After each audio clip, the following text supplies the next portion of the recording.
I think there is a real chance of a softer Brexit since the election. I say only a chance. I don't think we can stay in the single market.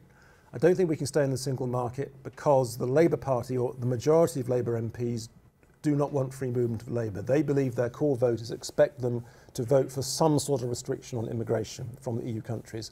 That means there's no majority in Parliament for the Norwegian type option. But I do think a softer Brexit could mean up to 4 different things. One of them is staying in some of the EU's regulatory agencies, at least for a period. If we leave the European Air Safety EASA, the Air Safety Agency, we'll have to create a new agency. Very expensive, take a lot of time. We don't have the expertise, etc., etc. Very difficult. So at least for the transition, we have to stay in agencies, whether it's the Medicines Agency or Euratom or EASA or telecoms agencies and so on. In the long run, it's probably difficult unless we accept a role for the European Court. But there will certainly be an argument about which agencies we should stay in and which ones perhaps we shouldn't stay in. Secondly, and this is where I think there will be a softer Brexit, migration. The guy in the government who pushed Theresa May to be really tough on migration was Nick Timothy. He's gone.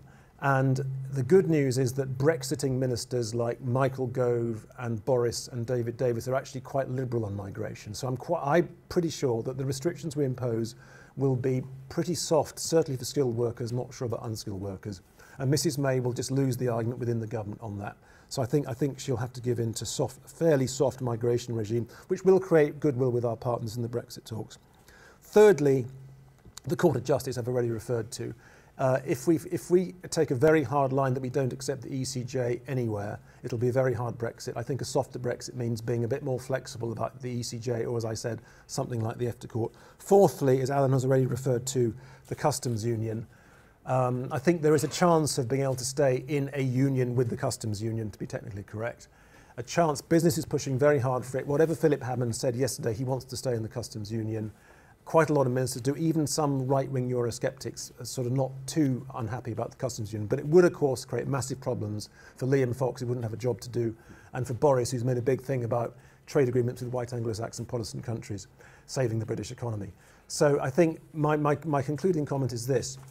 If Mrs May continues with her progress towards a hard Brexit, she will be defeated in Parliament because there is no majority in Parliament for a hard Brexit.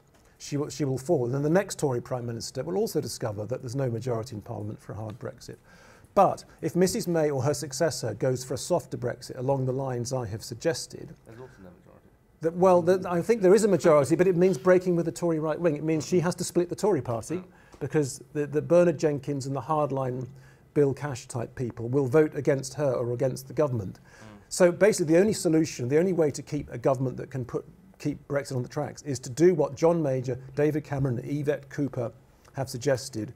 Mrs May or her successor needs to reach out to the opposition, set up some sort of cross-party commission or committee whereby broad agreement can be reached on a national consensus for the Brexit objectives and then the government's negotiators go away and deliver the deal. Now that may sound implausible, but I don't actually think Brexit can be delivered any other way.